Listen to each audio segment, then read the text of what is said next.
Bem-vindos a esse episódio especial de E aí, professor? Oi, Walter. Oi, Martin. Como você vai? Eu vou muito bem? Eu tenho certeza que você está bem num estúdio como esse daqui. Sim, dessa vez não é uma imagem, Não, é realidade. agora é para valer. E nós temos também alguns comentários, uma conversa interessante para conduzir hoje. Então vamos começar com uma palavra de oração por Deus nos permitir isso. Nosso Pai Celeste, nós te agradecemos por podermos estar aqui nesse cenário maravilhoso, pelas oportunidades e por todas as bênçãos que tu tens concedido a nós. Nós te pedimos que tu abençoes nossas conversas e ilumine nossas mentes com o teu Espírito Santo, em nome de Jesus. Amém. Amém. Muito bem. Bem, nós viajamos 3.300 quilômetros até aqui. Mas por que viajamos tão longe? É porque nós fomos convidados a participar de uma campal. Então nós achamos um tempinho e decidimos ir. Nós fomos até a campal da Namíbia. Nós pedimos que Deus abrisse as portas se fosse para ser, e Ele abriu as portas realmente. Foi bastante estressante porque adiantaram a gravação de algumas coisas e o tempo era curto, né? Para fazer todas as coisas que envolvem um evento como esse. A distância era longa e decidimos não ir de avião, porque mesmo de avião ainda tinha que dirigir muito tempo. Tínhamos que alugar carros também. Então pegamos os nossos próprios carros e viajamos para o leste da África do Sul, até a região de Gauteng, Pretória, Joanesburgo, e então pegamos a estrada através de Botsuana. Sim, a estrada Trans-Kalahari. Sim, e foi uma boa surpresa, porque tinha pouco trânsito e a estrada estava em boas condições. Algo com o que não estou acostumado aqui na África do Sul, porque as estradas aqui são horríveis. Verdade. E a paisagem também foi bem interessante, não é? Sim. Nós viajamos então por meio de Botsuana e entramos na fronteira oeste da Namíbia. Viajamos até os Kapabas, onde a campal estava acontecendo em uma fazenda. Eu acho que os ouvintes gostarão de saber que esse encontro foi muito, muito especial. Eu gosto muito quando as campais são mais voltadas para não adventistas do que adventistas. Daí é mais que nem uma evangelização. É um evangelismo, e esse era o propósito inicial dessa campal. E com toda a agitação que está acontecendo no mundo, entre as nações, é interessante ver que pessoas estão preocupadas com os tempos em que vivemos. Foi realmente uma campal muito boa, porque realmente sentimos Deus movendo os corações. E nós, na verdade, batizamos 5 pessoas depois daquela campal. Algumas delas, claro, já haviam sido preparadas, outras já haviam estudado, mas não tinham tomado a decisão. E, finalmente, no último minuto, decidiram se batizar. Mas ainda há muitas, muitas outras no Vale da Decisão. E nós falamos sobre tantas coisas, Martin. Foi muito interessante. Acho que seria legal mostrar às pessoas um pouquinho dessa campal. Não foi uma grande campal com milhares de pessoas, mas se você considerar o lugar e a Namíbia, que foi onde ocorreu, e aliás foi na língua local. Então, isso significa que as pessoas que foram para lá foram em sua maioria desse grupo. E isso tornou tudo muito interessante. Aquelas ideologias, perspectivas diferentes, religiões diferentes, o calvinismo, o pentecostalismo, todas essas questões, tudo isso foi abordado em conversas particulares. Verdade, foi um evento bem íntimo. Sim. Acho que foi exatamente do jeito que Deus queria que fosse. Não um evento onde as pessoas se sentissem perdidas no meio da multidão. Foi um evento tendo encontros e conversas mais íntimas com as pessoas. Sim, e as pessoas podiam conversar face a face conosco. Algumas estavam tão perturbadas, tão preocupadas, possuíam tais conceitos de Deus e da Bíblia que primeiro você tinha que desembrulhar um monte de coisa para criar a esperança de novo nelas. Elas não tinham esperança. Elas pesadas, sem esperança. Verdade. Então, é lindo vê-las entendendo quem Deus realmente é. Vamos então mostrar algumas imagens A gente pode mostrar algumas das coisas que aconteceram. para que eles vejam o que aconteceu ali, apenas como uma introdução. E então falaremos sobre esperança e tudo o que ela envolve. Sim, e depois você pode nos contar um pouco mais do que você falou nessa campal. Sim, vamos fazer isso. Bem, depois dessa campal, nós estávamos na estrada de volta para a África do Sul. E durante a nossa viagem, nós vimos toda essa bela paisagem. Você pode explicar um pouco onde nós estamos? Sim? Muito bem, Martin. A partir dali da campal, decidimos tomar uma rota diferente para casa. Nós fomos até a faixa da Caprivi e então através de Botsuana. E então nós temos que voltar para a África do Sul. Vocês provavelmente estão ouvindo o som desses pássaros gritando aí no fundo. Bem, esse som que vocês estão ouvindo, esse meh, em africans é um quefu. Ele é chamado de quefu porque ele faz quém. Na verdade, ele é um luri cinza e gosta muito dessa vegetação. E essa ave aí, ela é como um sinal de alerta. Quando tem alguma coisa séria que vai acontecer, o passarinho canta ué, e daí os animais sabem, opa, tem algo se aproximando por aí. Pois é, então os caçadores não gostam deles, porque eles avisam sobre o perigo. Eu gosto desses pássaros, porque eles dificultam a possibilidade desses homens matarem as criaturas de Deus. Estamos sentados aqui com esse rio atrás. Esse é um dos grandes rios da África. É o Okavango. Ele separa a Namíbia de Angola. E tem muitos hipopótamos nesse rio. E, obviamente, crocodilos também, de todos os tipos. Portanto, quando você vai tirar um pouco de água do rio, é bom ver se aquele tronco é realmente um tronco boiando, não é? Porque você pode acabar se surpreendendo. E quando ele chega no Botsuana, ele alimenta também o delta do Okavango, também chamado de delta do Cubango. Sim, e nós vamos voltar através daquela rota. É um lugar realmente muito fascinante, é cheio de vida selvagem. É realmente muito bonito. Nós estamos num acampamento. Eu estou dormindo em uma barraca. E o Martin, claro, o rei da floresta, está dormindo ali em cima do carro dele. Os nossos carros estão cheios de equipamento.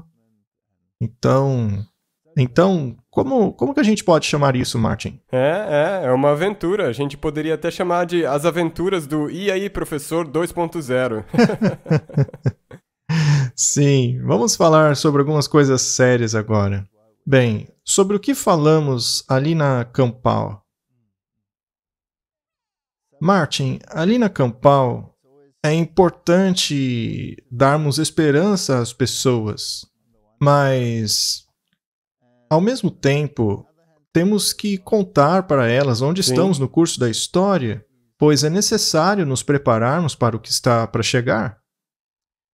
Um dos temas abordados foi Apocalipse capítulo 5.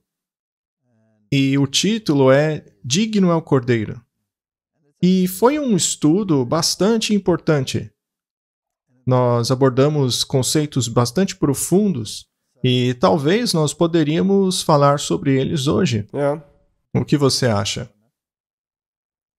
Falar um pouco desse aspecto da dignidade do Cordeiro e também introduzir os aspectos de onde estamos no curso do tempo e do juízo.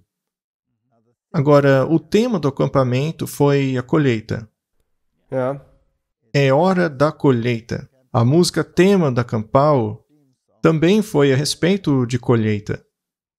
Nós estamos vivendo nesse tempo. Correto? Precisamos analisar alguns desses aspectos. Então, nós intitulamos o estudo de hoje de Digno é o Cordeiro.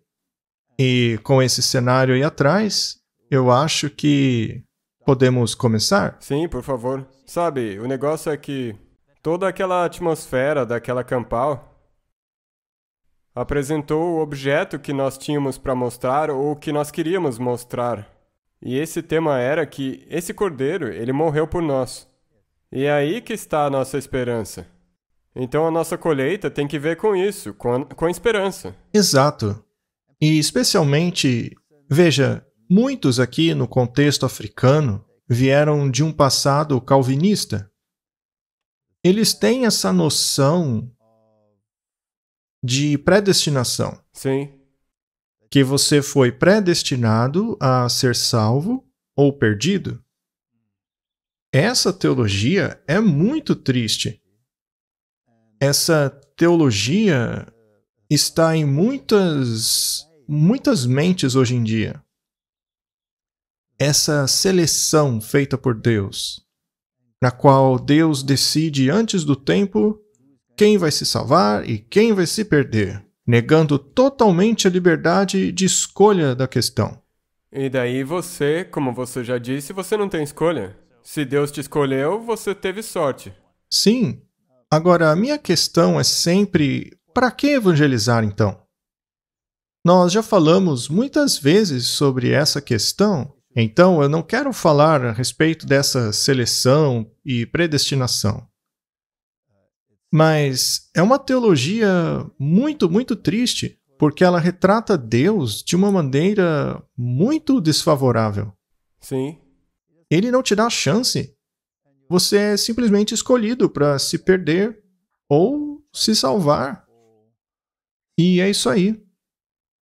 Mas com base em quê? É uma base muito arbitrária. E frequentemente, em uma área em que há muito conflito racial, exato. o critério que eles utilizam é justamente a questão da raça. Mas Cristo morreu por todos.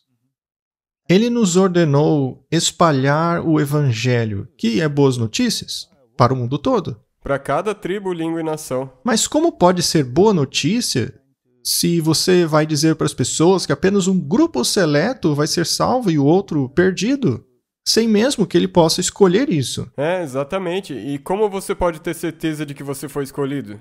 De acordo com a sua linhagem de sangue, a sua raça? Isso facilmente vira um evangelho que não é nada bom. Sim, e não é uma coisa nova que as pessoas pensem assim. Veja os judeus mesmo. Eles pensavam serem a raça escolhida, que eram predestinados à salvação, e que todo o resto estava perdido. Então, ao invés de serem arautos de um grande plano de salvação, eles se esconderam ali em sua própria nação e condenaram todo o resto. Então eles eram salvos e os outros todos perdidos. Se você pensa assim, então você não tem uma mentalidade evangelista. Não. Qual é o ponto de evangelizar? Não tem. Você se coloca num pedestal e o resto que você percebe como não salvos, eles que se lasquem. Quando você lê o Antigo Testamento, tem tantos lugares ali nos quais as pessoas de outras nações estavam envolvidas. Pegue Ruth, por exemplo, ou a história de Naamã. Ou se você pegar a rainha de Sabá, por exemplo. Existem muitas histórias na Bíblia em que o evangelho foi levado e isso afetou todo mundo, não é verdade? Agora, quando Jesus... Ei, alguém está achando que é parte do cenário. O panda.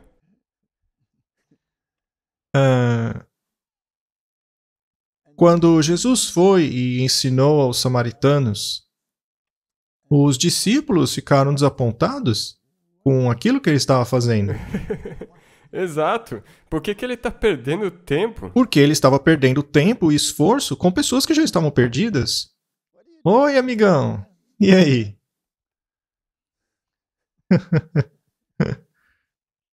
Então, Martin, para mim é surpreendente que algumas pessoas calvinistas foram os maiores missionários no mundo. É? Eles iam em partes diferentes, pregando o evangelho a cada tribo, língua e nação, mas acreditavam que apenas um grupo seleto seria escolhido. E, como eu disse, usando o critério de raça. Mas não Bem, vamos falar sobre isso. mais um exemplo desses é o Spurgeon, Sim, um dos maiores pregadores que já houve. E ele tinha ele essa tinha uma mentalidade aí. mentalidade calvinista. Então, seja como for, nós vamos falar a respeito de Apocalipse capítulo 5. E o tema é Digno é o Cordeiro, que foi morto. O capítulo 5 de Apocalipse deixa muito claro que o Cordeiro foi morto por todo o mundo, cada pessoa dessa terra. Temos aí uma citação do Testemunhos para a Igreja, volume 9. E diz assim: o 5º capítulo de Apocalipse precisa ser estudado com cuidado. Ele é de grande importância àqueles que se envolverão na obra de Deus nesses últimos dias. Há alguns que foram enganados. Eles não percebem o que está vindo à Terra. Aqueles que permitiram que suas mentes se embotassem com relação ao que constitui pecado estão muito enganados. A menos que eles façam uma mudança decisiva, serão achados em falta quando Deus pronunciar o julgamento sobre os filhos do homem. Eles transgrediram a lei e quebraram a aliança eterna, e receberão de acordo com as suas obras. Então é uma mensagem de advertência, Aham. mas uma mensagem de esperança. Verdade, e também uma mensagem de julgamento. O juízo faz parte, a lei faz parte, porque a lei é a norma do juízo. Então temos que olhar para essa questão e ver do que ela trata. Por que é importante discutirmos essas coisas nesse tempo? Vamos para Apocalipse capítulo 5. A partir do verso 1 é dito o seguinte: E eu vi na mão direita daquele que se sentava no trono um rolo escrito por dentro e por fora, selado com 7 selos.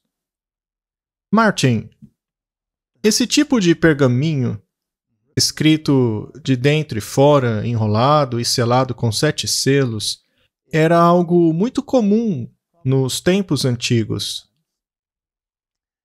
E na sociedade romana, um voto, um testamento, era selado com 7 selos às vezes. E o número 7, como já falamos antes, representa integralidade. Representa estar totalmente cheio, completo, segundo o significado original. O Novo Testamento foi escrito em grego, mas basicamente esse é o significado da palavra 7. Então temos aqui esse rolo selado com 7 selos. E eu vi um forte anjo proclamando com alta voz: Quem é digno de abrir o rolo e abrir os seus selos? Nenhum homem no céu, e nem na terra, e nem debaixo da terra, foi capaz de abrir o livro, e nem mesmo de olhar para ele. Essa é uma questão séria, muito, muito séria mesmo. Então é importante que esse livro seja aberto. Bem, se eu deduzir que ele é um testamento, Sim. como muitos creem, um testamento só tem efeito após a morte de alguém. Verdade. Você pode ser o beneficiado pelo testamento do seu pai, mas você não receberá nada até que ele morra. Aham. Então, isso é um testamento. Um testamento mesmo. E, obviamente, daí tem uma herança também. Existe a herança e um herdeiro. Mas alguém tem que morrer para que isso se torne realidade. Agora, quem vai abrir o rolo? é de suma importância que esse rolo seja aberto. Do contrário, a herança está perdida. Exato. Se o testamento não for lido, não pode haver a execução daquele testamento. Então, é muito importante que alguém seja digno de abrir aquele pergaminho. E, naturalmente, não pode ser ninguém. Porque diz claramente aqui que nenhum homem no céu, ou seja, ninguém lá no céu, nenhum ser criado lá no céu, nenhum anjo ou nenhuma criatura de outro mundo, ninguém no céu era digno, e tampouco alguém aqui na terra. Nenhum ser humano pode abrir aquele pergaminho. E nem debaixo da terra, ou seja, ninguém que já morreu, seria capaz de abrir aquele pergaminho. Porque já morreu. Então, é necessário uma circunstância muito especial. Então, ninguém era capaz de abrir o livro e nem de olhar para ele. Ou seja, você não pode nem ver o que está ali dentro, porque você não pode abrir. Sim. Não é? E eu chorei muito, porque nenhum homem era digno de abrir e de ler aquele rolo. Agora, por que ele chorou? Porque se o testamento não é aberto, ele não é herdado. Significaria que estaria perdido. É perdido. Tudo estaria perdido. Até mesmo o céu está envolvido nisso. Porque até mesmo no céu foi procurado alguém digno de abrir o rolo. Sim, para abrir. E não houve ninguém. Como alguém no céu poderia abrir o testamento se ninguém lá morreu? Lembre-se, no testamento alguém tem que morrer para poder abrir. E também ninguém tinha autoridade. Também não tinha autoridade. Mas sobre o que trata esse testamento? Esse assunto é muito fascinante. E um dos anciãos disse a mim, não chore. Essa é uma cena celestial. Estamos falando de coisas celestiais aqui, que aconteceram no céu. Houve um debate a respeito dessa herança, uma discussão a respeito desse rolo. Então essa é uma conversa celestial que aconteceu No lá. céu. Um dos anciãos disse a mim, não chore. Veja, o leão da tribo de Judá, a raiz de Davi, prevaleceu para abrir o livro e para soltar os 7 selos. A linha da tribo de Judá, nós sabemos bem quem é. É Jesus. Jesus Cristo. Agora, essa descrição dele é a respeito de seu caráter de realeza e militar? E também na forma de rei. Sim, ele é o leão da tribo de Judá. E leão é símbolo da tribo de Judá também. E como leão, ele é um conquistador, um rei.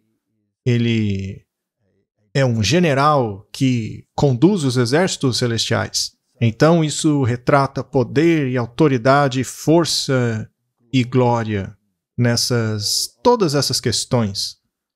Mas é interessante que não seja apenas nessa área que ele é capaz de abrir o pergaminho. Verdade, é assim mesmo. Não se pode abrir o testamento nessas funções. Todo o poder do mundo, a glória do mundo, o poder do mundo, o poderio militar, não habilita ninguém a abrir o pergaminho, ainda que ele seja o leão da tribo de Judá, que é o que ele é. Sim. É o que ele é. Esse é um dos atributos dele. Esse é um atributo. E olhei e vi que no meio do trono e dos 4 seres viventes e do meio dos anciãos estava um cordeiro, como havendo sido morto. Ali está a chave. Sim. Que tinha 7 chifres e 7 olhos, que são os 7 Espíritos de Deus enviados a toda a terra. Então temos a figura do cordeiro. Naturalmente, é ele que vai abrir o pergaminho.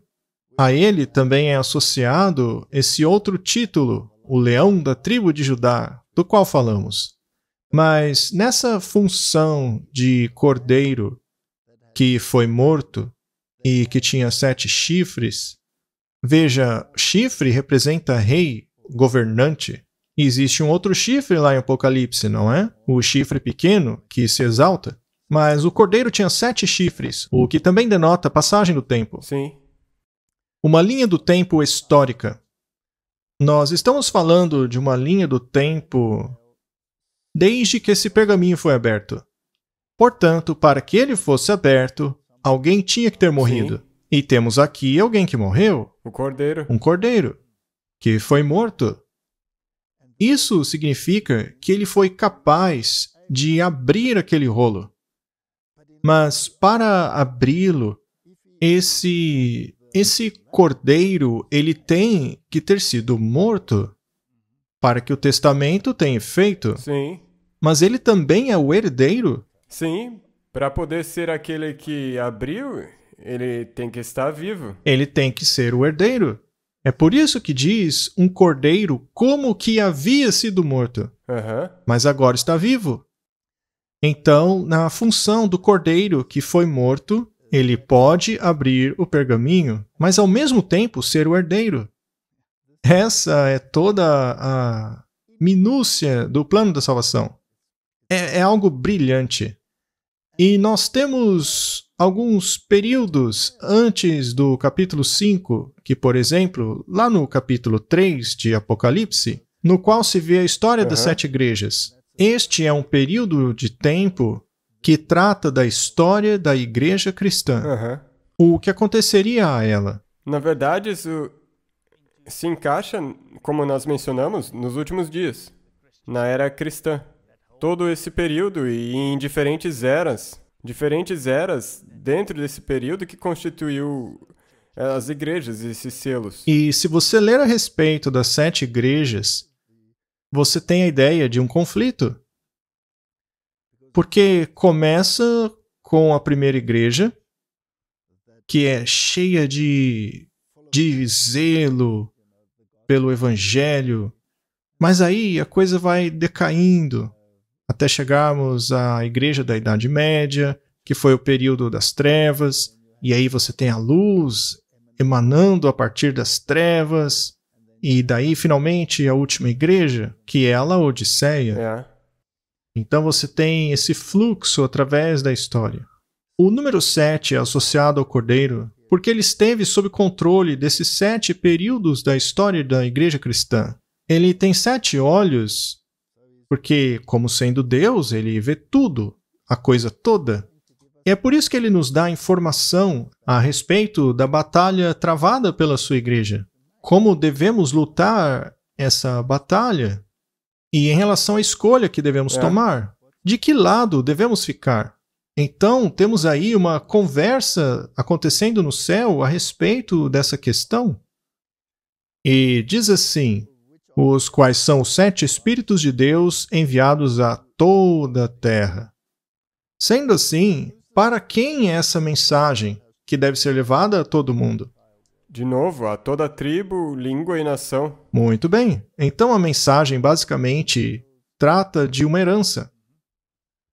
E você pode ser parte dessa herança, ou pode escolher não fazer parte dela, certo? Na verdade, é um pouco diferente de um testamento comum aqui da Terra. Porque aqui você pode escolher se quer dar isso ou não. Certo? Supondo que você herde, você vai herdar apenas os bens ou tudo o que envolve essa herança, inclusive os seus aspectos negativos? Infelizmente, sim. Você herda tudo. Por exemplo, se o seu pai estava endividado, não vai sobrar muito da sua herança. Verdade. Mas aqui nós temos uma situação em que estamos envolvidos num conflito cósmico e a herança foi perdida. E ela precisava ser reconquistada. Mas para conquistar essa herança, alguém tinha que morrer. É uma história fascinante. E temos que estudar ali no capítulo 5 Sim. para compreendermos do que se trata esse cordeiro, que é digno. Temos aqui uma citação do livro Atos dos Apóstolos. O Salvador é apresentado diante de João sob o símbolo do leão da tribo de Judá e de um cordeiro que havia sido morto. Apocalipse 5, 5 e 6. Estes símbolos representam a união do poder onipotente e do amor que se sacrifica. O leão de Judá, que é tão terrível contra aqueles que rejeitaram a sua graça, é o mesmo Cordeiro de Deus aos obedientes e leais. Bonito, não? Isso é muito bonito. Agora você entende como essas duas coisas se encaixam. Sim. O pilar de fogo, que fala terror e fúria ao transgressor da lei de Deus, é um sinal de luz e misericórdia e libertação aos que guardam os seus mandamentos. Deus é sempre a maioria. Quando o som da última trombeta penetrar a prisão da morte e os justos saírem dela em triunfo, exclamando: ó morte, onde está o seu aguilhão? Sepultura, onde está a sua vitória? Ficando de pé com Deus, com Cristo, com os anjos, com os fiéis e verdadeiros de todas as eras, os filhos de Deus serão a grande maioria. Os verdadeiros discípulos de Cristo o seguem em meio a dolorosos conflitos, suportando a abnegação e passando por amargos desapontamentos. Mas isto os ensina sobre a culpa e maldição do pecado. E são levados a olhar para ele com horror. Participantes dos sofrimentos de Cristo, eles são destinados a ser participantes de sua glória. Que lindo, não é? Isso coloca todo o plano da salvação na perspectiva. Então, quando ele abre o pergaminho, nós lemos aquela grande herança. E também lemos a respeito do preço que foi pago para que tivéssemos essa herança. Também vemos o conflito que isso envolveu, que foi necessário para recuperar essa herança. Por que João chorou? Porque tudo estava perdido. Se aquele pergaminho não fosse aberto, tudo estaria perdido. Então, aquele pergaminho contém essa informação sobre o grande conflito cósmico e como ele foi resolvido. E as escolhas que nós temos que fazer entre ou enfrentarmos a fúria do leão da tribo de Judá ou ficarmos ao lado do cordeiro que foi morto, não é? Exato, e daí receber a glória, essa herança. Sim. Mais uma citação do Espírito de Profecia. O Salvador exaltado deve aparecer em seu trabalho eficaz como o cordeiro morto, sentado sobre o trono para outorgar as preciosas bênçãos da aliança, os benefícios pelos quais ele morreu para adquirir a cada alma que viesse a crer nele. João não pôde expressar esse amor em palavras. É algo muito profundo, muito amplo. Ele chama a família humana a contemplar. Cristo está apelando à igreja e às cortes celestiais, apelando àqueles por quem ele pagou o preço da redenção com sua própria vida. Séculos e eras jamais conseguirão diminuir a eficácia de seu sacrifício redentor. A mensagem do Evangelho de sua graça era para ser dada à igreja em linhas claras e distintas, para que o mundo não mais dissesse que os adventistas do sétimo dia falam somente a respeito de lei e que não creem e ensinam sobre Cristo. É um tapa de luva de pelica isso aí, não é? Viu só? Porque a maioria das pessoas ainda faz isso. Sim, muitos fazem isso. Eles acham que se estão em harmonia com a lei, de alguma maneira, eles herdaram a justiça, mas não herdaram nada. Porque uma alma injusta não pode ressuscitar a si mesma, dando a si mesma o dom da vida. Apenas Cristo pode. Veja, a lei é essencial nessa história porque é ela que nos condena, mas quem nos redime da maldição da lei somente Cristo. É Cristo que nos redime da maldição da lei. Então, a mensagem do Evangelho é sobre justificação pela fé. Bem, como você já explicou isso antes, isso na verdade é o X da questão. E a expiação é um elemento fundamental. Podemos dizer, Martin, que o inimigo vai atacar a justificação pela fé? Eu acho que esse vai ser um dos principais pontos que ele vai atacar. Ele atacaria a expiação? Com certeza, eu acho que ele odeia a expiação. Ele odeia a expiação. ele vai tentar substituí-la com uma mensagem de justificação por obras. Aham. E então ele vai negar a mensagem do cordeiro que foi morto. Sim, mas na verdade ele coloca uma outra coisa também. Quantas pessoas já morreram nesse mundo? Ah, milhões, bilhões. Bilhões? Mas nenhuma delas pode expiar. Nenhuma.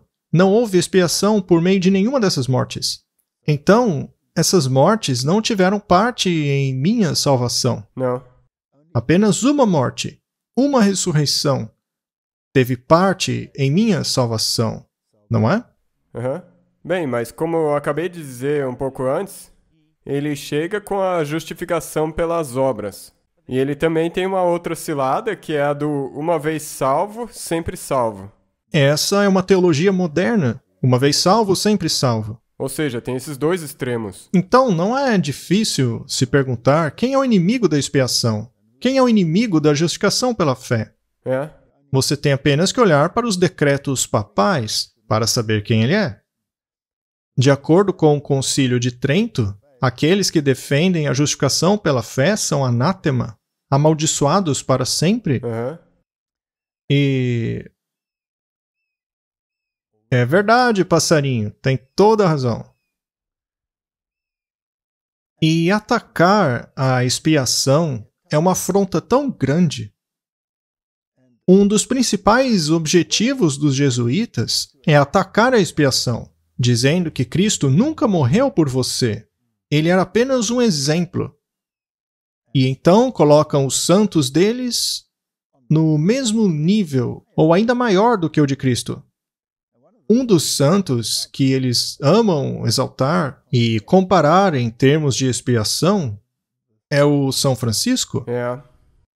Curiosamente, temos um Papa jesuíta com esse mesmo nome, que nega a expiação, nega a justificação pela fé. Eles são inimigos de Deus. É, como você mencionou, a coisa é assim. Se você estiver desse lado, o inimigo, ele quer se livrar da expiação, para que você seja do seu pai, o diabo. Sim, a lei é muito importante, porque é por meio dela que Deus nos mostra o que é certo e o que é errado. Mas o Senhor não nos salva por meio dela. As pessoas precisam entender que quando você entende a questão da lei e da graça, elas entram em harmonia. Aham. Nós vamos falar um pouco a respeito da glória do Cordeiro e por que ele é digno. Em Apocalipse 5, verso 7, vemos assim: E o Cordeiro veio e pegou o pergaminho da mão direita daquele que estava sentado no trono. Esse é o Deus Pai. Deus Pai está sentado ali. E o Cordeiro era digno de pegar o pergaminho. Quando ele pegou aquele rolo, os 4 seres viventes e os 24 anciãos se prostraram diante do Cordeiro, tendo cada um deles harpas e salvas de ouro cheias de incenso, que são as orações dos santos. Essa é uma imagem muito bonita. Ao pegar aquele rolo, os seres celestiais, os querubins em volta do trono, os 4, e os anciãos dos outros mundos, que são os representantes dos mundos não caídos, se prostram. Essa é uma cena celestial, e basicamente adoram o Cordeiro. E eles têm alguma coisa na mão deles, salvas de ouro cheias de incenso, que são as orações dos santos. Naturalmente, há um conflito acontecendo aqui na Terra, e as orações dos santos sobem para Deus. Esses passarinhos são tão bonitos. Elas então sobem para Deus e são parte fundamental do que está acontecendo lá em cima. Então o céu não está desconectado Não, da terra, não. está conectado conosco por meio de nossas orações. Isso também remonta sabe, àquela teologia de que Deus criou, mas ele se Ele nos distanciou. abandonou. É, que nem os deístas acreditam. Isso aqui te mostra que, na verdade, não. Ele está envolvido. Sim, até mesmo o céu inteiro está envolvido. E para onde vão essas orações? elas vão direto para o trono. E essas orações, que são orações de preocupação sobre a vida pessoal, tudo que está envolvido nessa batalha entre o bem e o mal, as escolhas, todos os pedidos que vão para o céu, não são perdidos. Não. Não são guardados em salvas comuns, mas de ouro. Então, este é um envolvimento total de cada oração feita aqui na Terra. E, frequentemente, são as orações de, às vezes, apenas uma pessoa que torna possível a ação de Deus, mesmo em meio àqueles que o odeiam. É. Às vezes, essas orações salvam vidas. Verdade. Tipo, Moisés. Quantas vezes que ele não orou em favor de toda a congregação? Sim. Você gosta de cantar aquela música, a Canção de Moisés, não é? Você cantou no acampamento? Sim, nós vamos Com a minha gravar esposa? essa música. Você gravou? Não, ainda não. A gente vai gravar ela no futuro. Ah, seria bom você gravar, amigo. A letra é muito bonita. Sim. A minha esposa fez aquela música. Se eu não me engano, ela fez a letra É. baseada no Salmo. Mas isso é outra história. Então é bom você gravar, Martin. E o bom é que essa música, na verdade, conta a história da justificação pela fé e também da libertação. É verdade. Vamos dar olhada num artigo da Review and Herald a respeito dessas salvas de ouro que estão cheias das orações dos santos. A obra de Deus deve ser conduzida a seu fim por meio da cooperação entre o agente divino e o humano. Aqueles que são autossuficientes podem parecer serem ativos na obra de Deus, mas se eles não oram, sua atividade não vale nada, porque são as orações que sobem a Deus. Se pudessem olhar para o incensário do anjo que permanece no altar de ouro diante do trono circundado pelo arco-íris, poderiam ver que o mérito de Jesus precisa estar junto às nossas orações e esforços. Do contrário, são inúteis, como a oferta de Caim. Se pudéssemos ver toda a instrumentalidade da atividade humana, como ela aparece diante de Deus, e veríamos que apenas a obra completada com muita oração, que é santificada pelo mérito de Cristo, suportará o teste do juízo. Quando chegar a hora do grande acerto de contas, ele voltará e discernirá entre aquele que serviu a Deus e aquele que não o serviu.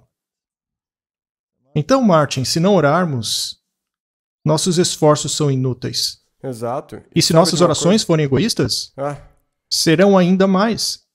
E, como nós vamos ver, se essas orações não estiverem misturadas com a justiça de Cristo, elas não têm como estar diante do trono também.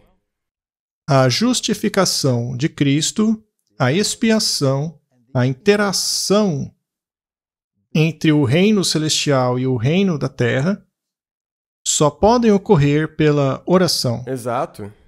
E daí, se você ler as diferentes porções do Espírito de Profecia, você vai ver que música é que nem oração durante um culto divino. Sim. Martin, nós precisamos falar sobre música em alguma hora. Com certeza. E cantar uma nova canção. Olha que coincidência. Cantaram uma nova canção, dizendo: Tu és digno de tomar o livro e de abrir os seus selos, porque foste morto e com o teu sangue compraste para Deus homens de toda tribo, língua, povo e nação. Com relação às ideologias que vimos na Campal, isso pode ficar mais claro? Não. Não.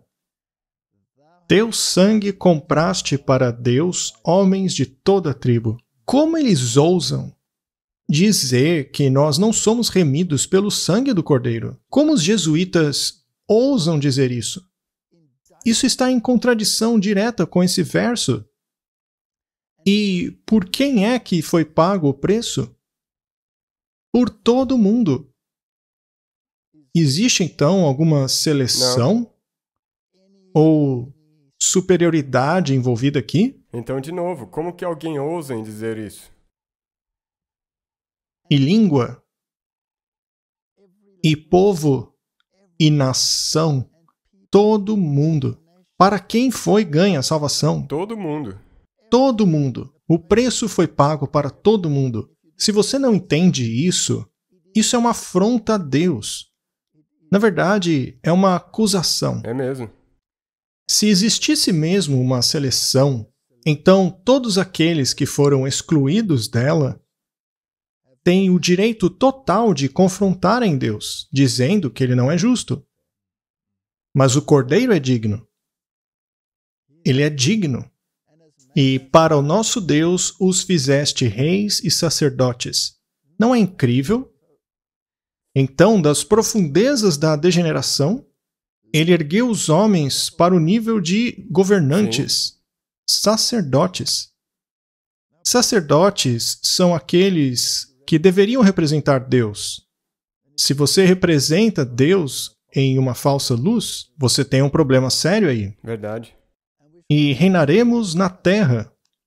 E olhei e ouvi a voz de muitos anjos ao redor do trono, e dos animais, e dos anciãos, e era o número deles milhões de milhões e milhares de milhares. Isso são milhões de milhões, é a maioria. Exato. Que com grande voz diziam: digno é o Cordeiro, que foi morto, de receber o poder e riquezas, Verdade. e sabedoria, e força, e honra, e glória, e ações de graças. É uma lista longa, Martin. Verdade. Ele recebeu o poder. Bem, ele é o leão da tribo de Judá, não é mesmo? Mas, para ter direito à herança, ele teve que ser morto. E, para receber a herança, também teve que ressuscitar. Do contrário, não poderia herdá-la? Não. Tem que ter ressuscitado para estar vivo de novo. Todas as riquezas perdidas só foram reconquistadas por causa da morte dele? É. Correto? E sabedoria, e riqueza, e força, honra, glória.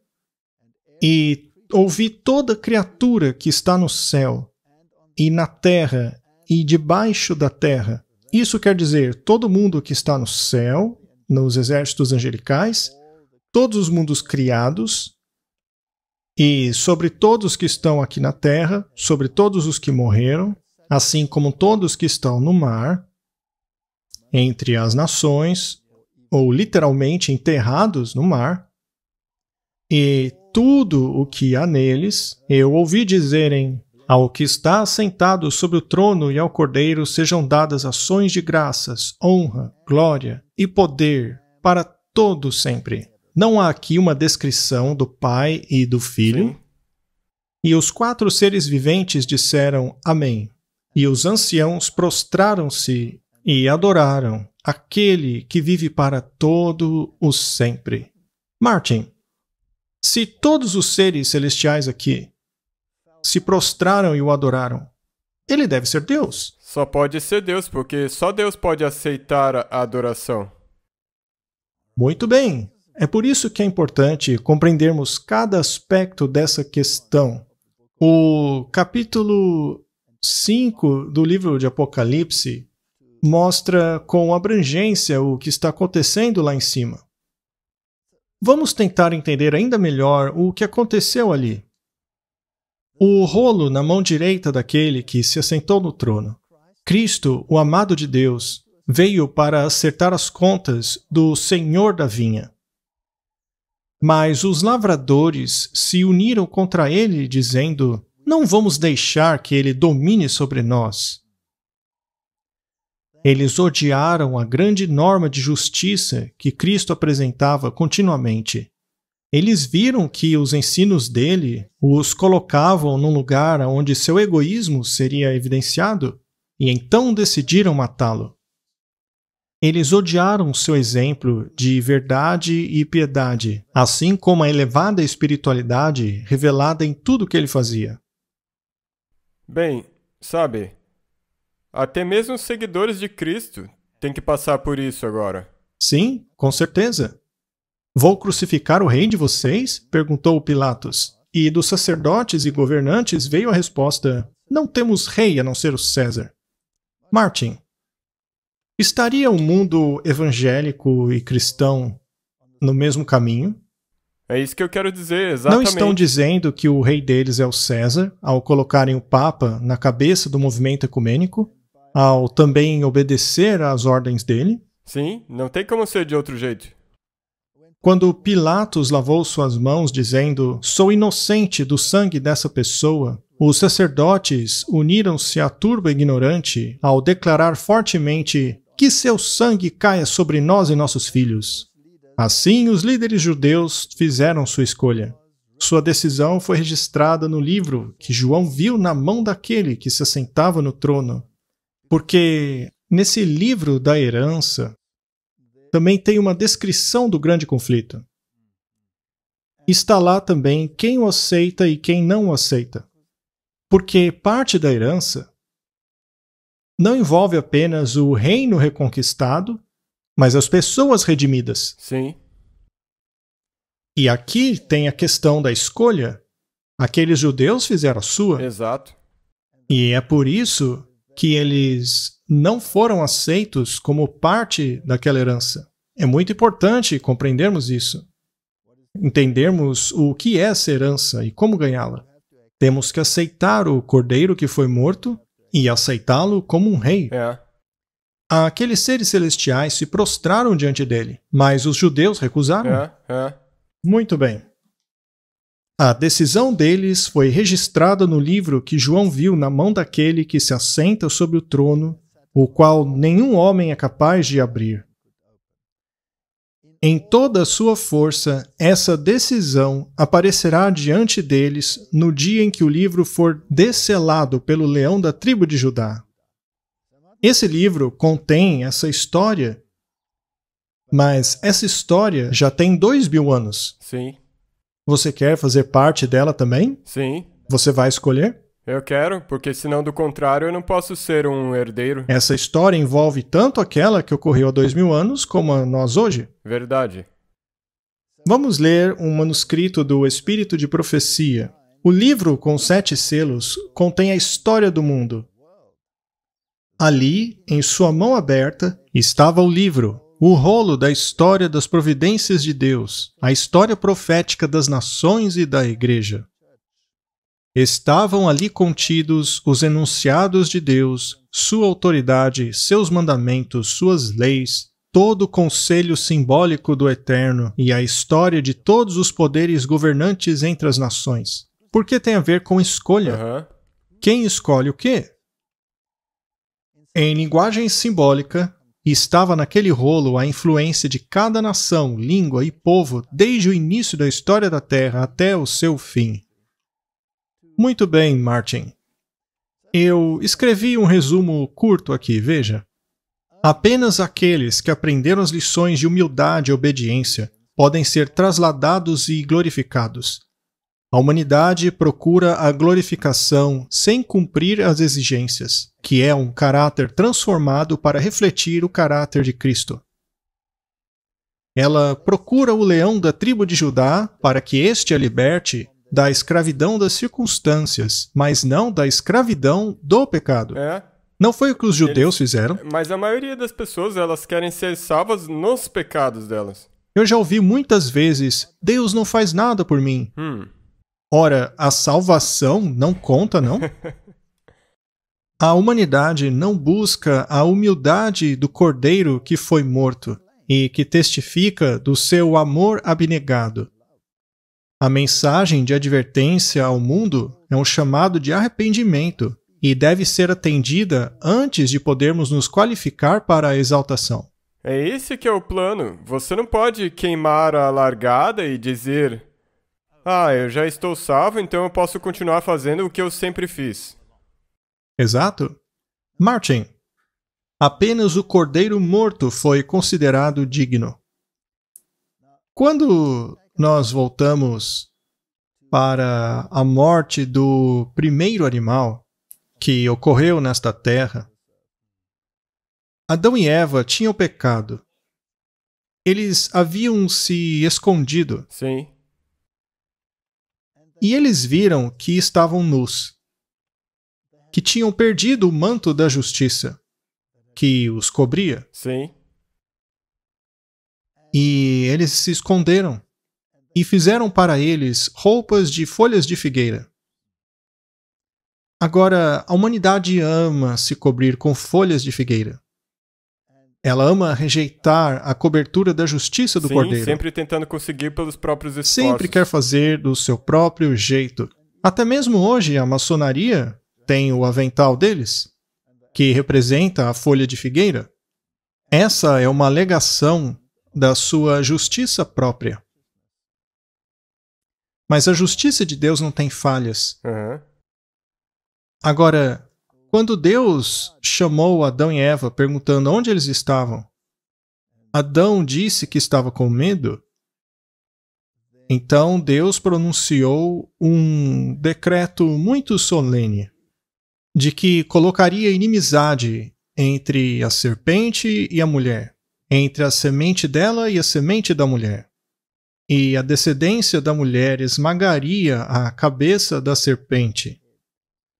E ele? Mas ele, a descendência da mulher, teria o seu calcanhar ferido pela serpente. Isso é uma declaração de guerra contra a serpente, não é mesmo? Uma guerra entre a descendência da serpente, ou seja, aqueles que adotam a mentalidade dela, e a semente da mulher, que, de acordo com Paulo, está no singular e se refere a Cristo. É. E todo aquele que estiver nesta semente, que estiver em Cristo, é parte dessa promessa. Mas haverá inimizade. E os animais tiveram que morrer. A Bíblia não diz que animal morreu, mas deve ser um animal limpo. Uhum. E também não diz quem o matou. Mas ao usarmos o santuário como referência, vemos que era o pecador que tinha que fazer isso. Exato. Sendo assim, eu deduzo que Adão teve que matar o primeiro animal. Mas aí diz assim, diz que Deus Sim. pegou aquela pele e fez uma roupa para eles, para cobri-los com aquela pele. Agora, aquele animal que vamos presumir era um cordeiro, aquele animal, supondo que era um cordeiro, representa o cordeiro que foi morto. Essa é a primeira promessa da redenção, por meio da expiação. Uhum. Agora, se aquele animal estava ali, morto, e a sua pele foi removida, então, na verdade, Deus proclamou a sentença de morte sobre si mesmo, Exato. porque ele representa aquele cordeiro. Isso mesmo. E aquela nudez daquele animal, por ele estar sem a pele, é a remoção da justiça. E para remover aquela pele e colocá-la em Adão e Eva, já que ele fez roupas para Adão e Eva, o cordeiro teve que morrer. Sim, ele teve que morrer. Teve que morrer. Isso é muito profundo. Para que o cordeiro reconquistasse tudo e pudesse tirar os selos do rolo e fazer todas aquelas coisas, então deve haver uma ressurreição, É. o que implica que houve uma morte. Agora, se você for para o Calvário, quando Cristo foi erguido na cruz, aonde estava o seu manto? Eles sortearam ela. Sim, porque não podiam rasgar, Eles não puderam rasgar. porque não tinha costura. Não existe costura no manto da justiça, naquele manto que representava a sua justiça. Mas o manto foi tirado dele e foi dado aos deuses, aos quais eles lançavam a sorte. Portanto, Jesus foi pendurado na cruz totalmente nu, É. assim como aquele primeiro animal morto, cuja pele foi removida. e deixado totalmente nu. Foi deixado exposto. Igualzinho Adão e Eva. Antes eles tinham feito roupas com sua própria justiça, mas isso não podia salvá-los. As folhas tinham que ser removidas. Então, qualquer sistema que seja baseado na salvação pelas obras, como a maçonaria ou o catolicismo, que é controlado pelos jesuítas, tem que ser removido, porque são como as folhas da figueira, e ser substituído pelo manto da justiça que vem de Cristo. Quando você pensa sobre isso, Martin, sobre o evento que aconteceu ali, você percebe que o próprio Deus, ali em tipo, em demonstração, disse que era aquilo que ele faria por nós. Ele mesmo morreria por nós. Esse é o único caminho para reconquistar a herança. Isso é, na verdade, incompreensível. Mas eu colocarei inimizade entre a semente da serpente e a semente da mulher, e o descendente dela esmagaria a cabeça da serpente. Se você avançar um pouco na história para o tempo de Davi, quando vemos Davi e Golias, vemos uma outra história tipológica. Nessa história, o filisteu representa Satanás, não é? E é interessante que, se você ler mais adiante, vemos que os irmãos de Golias tinham 6 dedos. Mais uma vez, o número 6 está associado a isso. 6 dedos nas mãos e nos pés. Então, deduzimos que Golias tinha 6 dedos. A Bíblia não diz exatamente, mas podemos presumir, porque era parte de sua família, e o número 6 está associado a ela. E Davi foi e tomou 5 pedrinhas. Ele as selecionou. Sim. Agora, 5 é o número da humanidade? Correto. Temos 5 sentidos, não? Ele selecionou 5 pedras. Agora, uma já foi suficiente, mas as outras seriam para os seus irmãos? Sim. Eles não foram mortos por Davi, mas mais tarde por outros filhos de Israel. E Golias veio e ele zombou do Deus de Davi. Ele blasfemou o Deus do céu. E Davi disse: quem é esse filisteu incircunciso para falar essas coisas contra o Deus de Israel? E então ele foi adiante e disse: eu sou um cachorro para você vir contra mim com pedrinhas e um pau?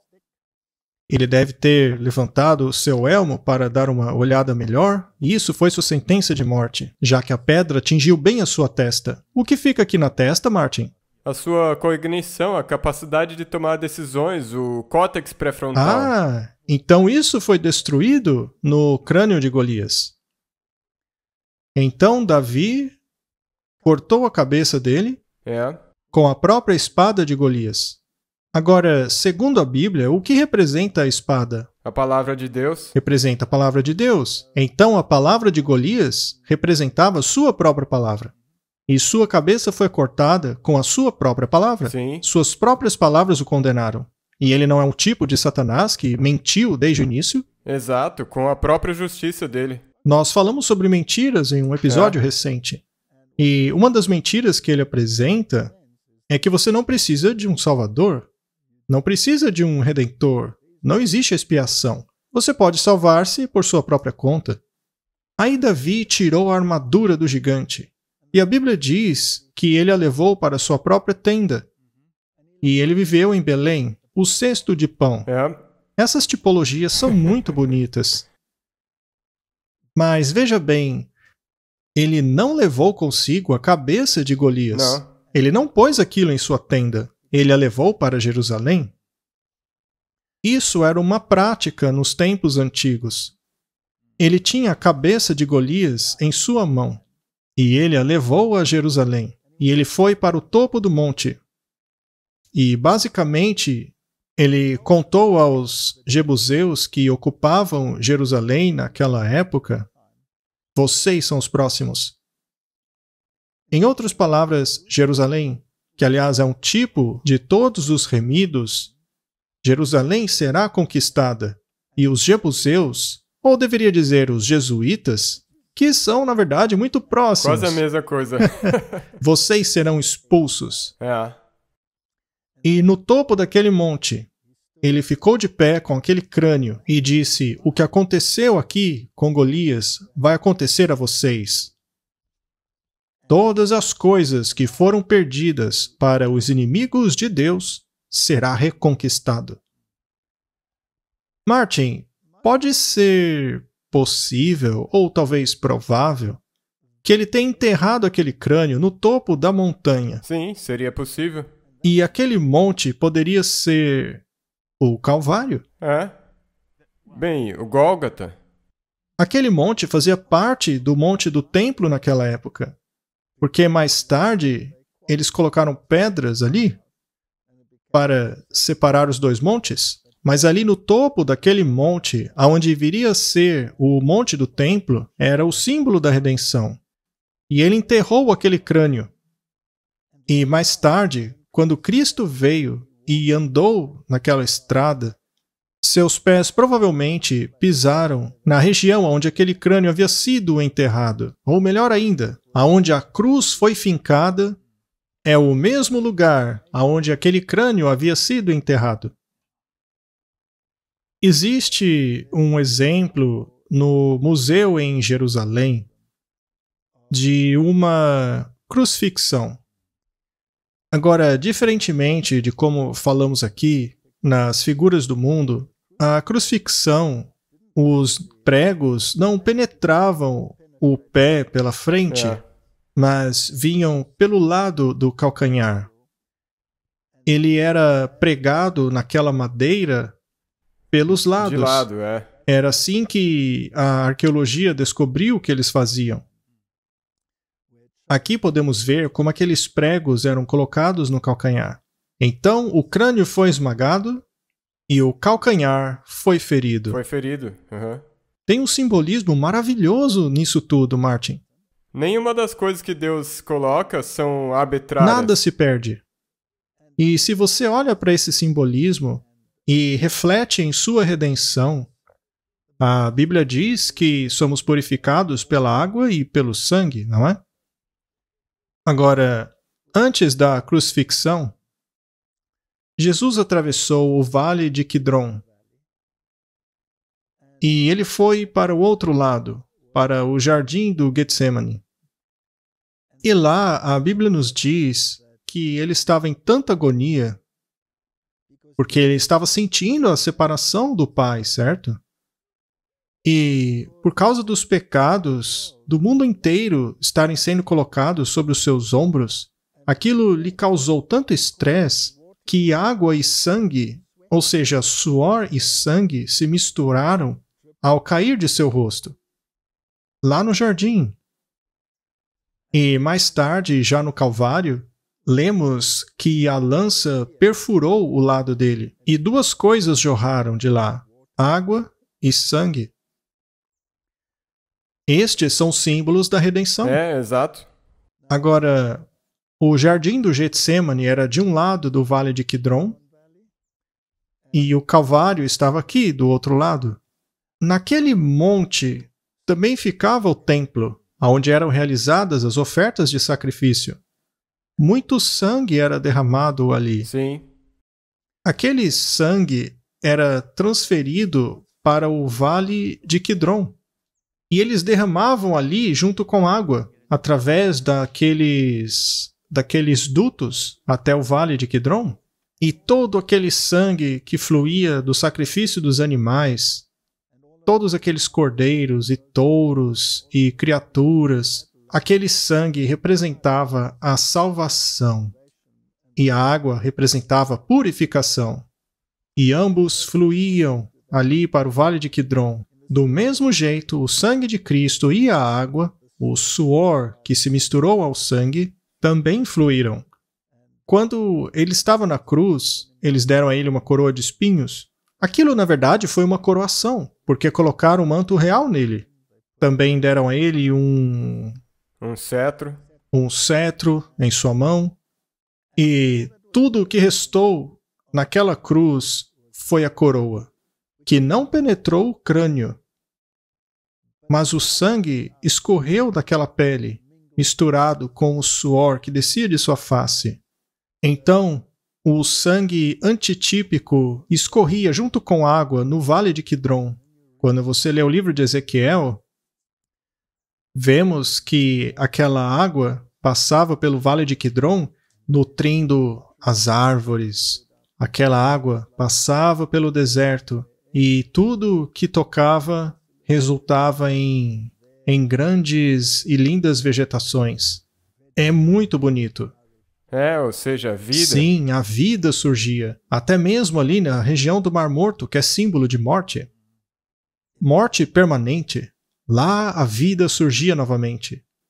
Então, o rio de água e sangue que veio do plano da salvação foi para dar vida até mesmo a esses locais desolados. É por isso que o evangelho tem que chegar a todo mundo. Essa é uma linda tipologia do plano da salvação.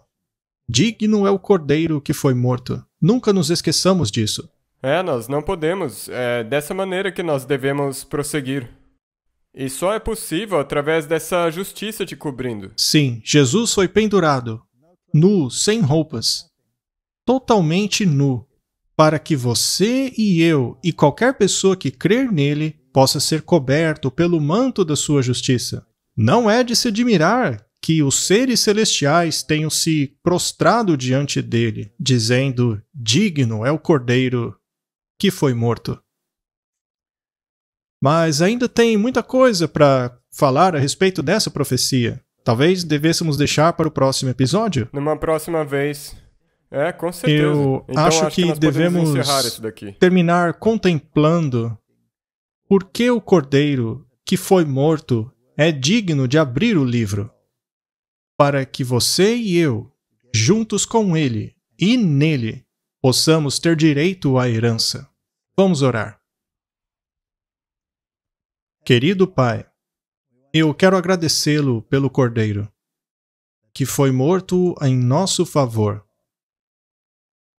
E porque ele foi morto, ele é digno de abrir o livro, para também nos dar uma perspectiva do grande conflito que aconteceu desde o tempo que o pecado entrou no universo até o seu fim, que será muito em breve. Ajuda-nos a compreendermos essas questões. Ajuda-nos a internalizá-las, a compreendermos o caráter de Deus que morreu por nós. Aquele que derramou o seu sangue por nós e que nos limpou com a água da vida, para que nunca tenhamos sede de novo. Obrigado pelo dom da salvação. É o que pedimos em nome do Senhor Jesus. Amém. Amém.